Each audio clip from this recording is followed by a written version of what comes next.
নমস্কার, সুরজিৎ মান্না ক্রিয়েশনস চ্যানেলের পক্ষ থেকে তোমাদের সবাইকে সুস্বাগতম। আশা করি তোমরা সকলে ভালো এবং সুস্থ আছো। আমি তোমাদের জন্য এই ভিডিওটিতে তুলে ধরছি 2026 সালের ক্লাস 6 তথা ষষ্ঠ শ্রেণীর ছাত্রছাত্রীদের জন্য রায় ও মার্টিন প্রশ্নবিচিত্র থেকে সেকেন্ড ইউনিট টেস্ট তথা দ্বিতীয় পর্যায়ক্রমিক মূল্যায়নের জন্য ভূগোলের 7 নম্বর প্রশ্নপত্রের সেটটি অর্থাৎ 7 নম্বর মডেল স্কুলের সেটটির সম্পূর্ণ সমাধান করছি। তার আগে তোমাদের কাছে অনুরোধ, তোমরা ভিডিওটি না টেনে পুরোটা দেখো। ভিডিওটি কেমন লাগলো কমেন্ট করে জানিও, ভিডিওটি লাইক দাও এবং শেয়ার করো, এবং চ্যানেলে নতুন হলে চ্যানেলটিকে সাবস্ক্রাইব করে চ্যানেলের সঙ্গে যুক্ত হয়ে যাও। আলোচনা শুরু করছি।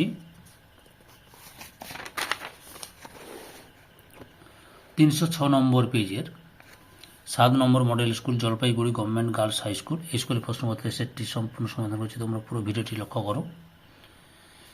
একের দাগে সঠিক উত্তরটি বেছে নিয়ে পূর্ণ বাক্যে উত্তর দাও। 1 নম্বরে রয়েছে বায়ুমণ্ডলের গ্যাসীয় উপাদানগুলির মধ্যে সর্বাধিক পরিমাণে থাকে। অপশান এতে নাইট্রোজেন। 2 নম্বরে শুষ্কতম শীতল মরুভূমিটি হলো অপশান সিতে প্যাটাগোনিয়া। 3 নম্বর প্রদত্ত কোন শহরে চরম ভাবাপন্ন জলবায়ু দেখা যায়?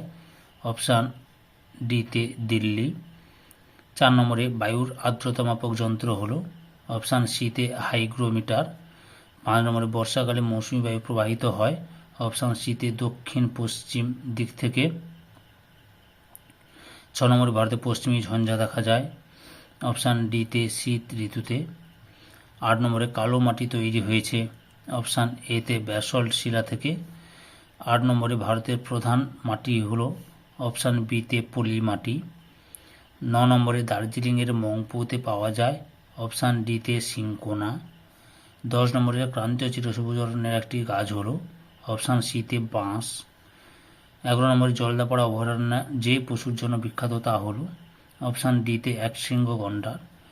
12 নম্বরে গুজরাটের গির অরণ্যের বিখ্যাত পশুটি হলো অপশান সিতে বিতে সিংহ। 2 দাগে শূন্যস্থান পূরণ করো। 1 রয়েছে ড্যাশ মাসে পর্যটকরা আন্টার্কটিকা অভিযান করেন ডিসেম্বর মাসে। 2 নম্বরে আন্টার্কটিকা মহাদেশ ড্যাশ গোলার্ধে অবস্থিত দক্ষিণ গোলার্ধে অবস্থিত।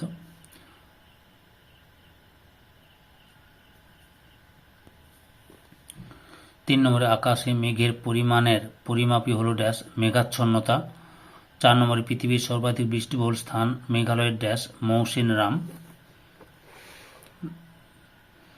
5 নম্বরে সরলবর্গী অরণ্যের গাছগুলি দেখতে ড্যাশের মতো মোচার মতো বা মোচা আকৃতি।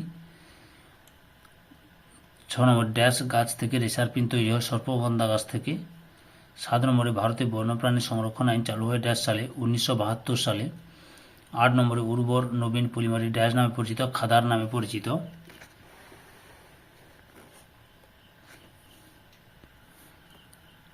3 দাগে যে কোনো 4টি প্রশ্নের উত্তর দাও। প্রথমে রয়েছে অ্যালবিডো কাকে বলে? এই প্রশ্নের উত্তরগুলো তোমাদের রায়ান মার্টিনের সহায়ক ভিত্তিতে দেখাচ্ছি, লক্ষ্য করো উত্তরগুলো। এখান থেকে শুরু করবে দিয়ে এতটা পর্যন্ত লিখবে। পরের প্রশ্ন রয়েছে 2 নম্বরে কেন মেঘলা রাতে গরম পড়ে? উত্তরটি দেখো, এই যে এখান থেকে শুরু করে এতটা পর্যন্ত লিখবে, বুঝতে পেরেছ? 3 নম্বরে রয়েছে মাটি সৃষ্টির উপাদানগুলি লেখো। উত্তরটি দেখো, মাটি সৃষ্টির উপাদানগুলি এই যে এখান থেকে শুরু করে এতটা পর্যন্ত লিখবে।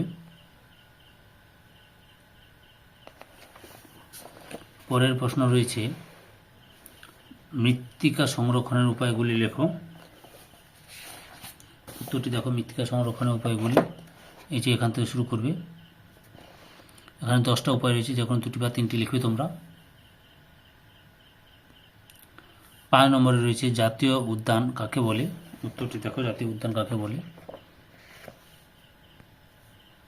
এখান থেকে শুরু করে এতটা পর্যন্ত লিখবে, জাতীয় উদ্যান কাকে বলে। তোমাদের প্রশ্নের উত্তরগুলো রায়ান মার্টিনের সহায়িকা বই থেকে দেখাচ্ছি, উত্তরগুলি দেখে নাও পরপর। 4 দাগে রয়েছে যে কোনো 4টি প্রশ্নের উত্তর দাও। প্রথমেই রয়েছে আন্টার্কটিকার জীবজগতের বর্ণনা দাও। এটা তোমাদের পাঠ্য বই থেকে দেখাচ্ছি, লক্ষ্য করো। এই প্রশ্নের উত্তরটি প্রায় এসছে, প্রায় পরীক্ষাগুলোতে এই প্রশ্নটি এসছে। এখান থেকে শুরু করে এতটা পর্যন্ত লিখতে পারো, আর কারোর যদি সম্ভব হয় তাহলে এখান থেকে শুরু করে এতটা পর্যন্তও লিখতে পারো। পরের প্রশ্ন 2 দাগে পার্থক্য লেখো আবহাওয়া ও জলবায়ু। এই প্রশ্নটা খুবই ইম্পর্ট্যান্ট, প্রায় পরীক্ষাগুলোতে এসছে, প্রায় সে মডেল সেটগুলোতে এসছে। মোট 5টি পার্থক্য দেখলাম, তোমরা 3টি বা 4টি ভালোভাবে লিখে নেবে বা পড়ে নেবে। 3 দাগে রয়েছে ভারতের জলবায়ুতে মৌসুমী বায়ুর প্রভাব লেখো।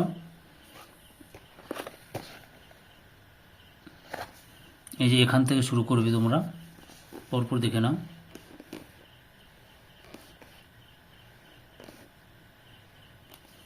এত পর্যন্ত লিখবে।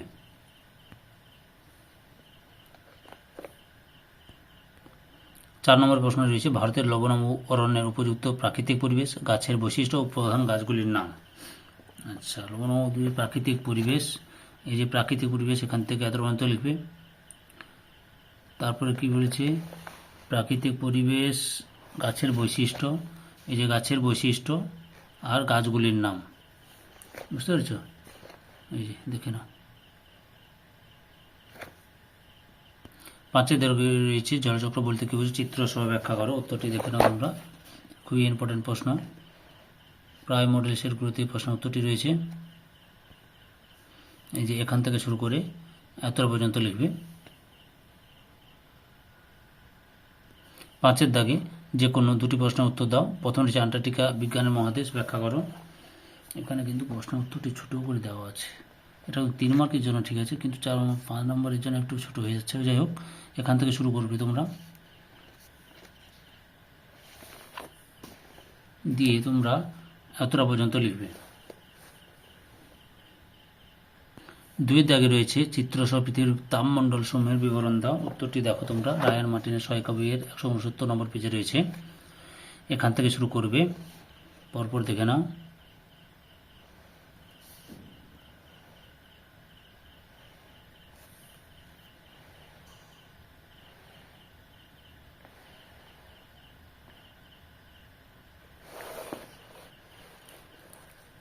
দেখে নাও পরপর।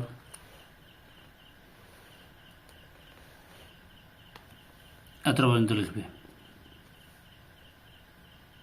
কি বলছে, 3 নম্বর প্রশ্ন, বায়ুমণ্ডলের স্তর বিন্যাস করে যে কোনো 2টি স্তরের বর্ণনা লেখো। আচ্ছা, উত্তরটি দেখো। আচ্ছা, বায়ুমণ্ডলের স্তর বিন্যাসে 6টি ভাগে ভাগ করা যায়, troposphere, stratosphere, mesosphere, thermosphere, exosphere এবং ম্যাগনেটোস্ফিয়ার। তার মধ্যে যে কোনো 2টি, অর্থাৎ আমি তোমাদের ট্রপোস্ফিয়ার এবং স্ট্র্যাটোস্ফিয়ার সম্বন্ধে লেখা আছে, লক্ষ্য করো। এই যে এখান থেকে ট্রপোস্ফিয়ার লেখা শুরু করবে, পরপর দেখে নাও।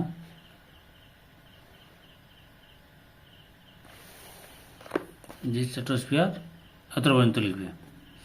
ধৈর্য সহকারে সম্পূর্ণ ভিডিওটি দেখার জন্য তোমাদের সবাইকে অসংখ্য অসংখ্য ধন্যবাদ। আজকে এই পর্যন্ত, পরবর্তী ভিডিওতে আবার দেখাবে। Tata, bye bye.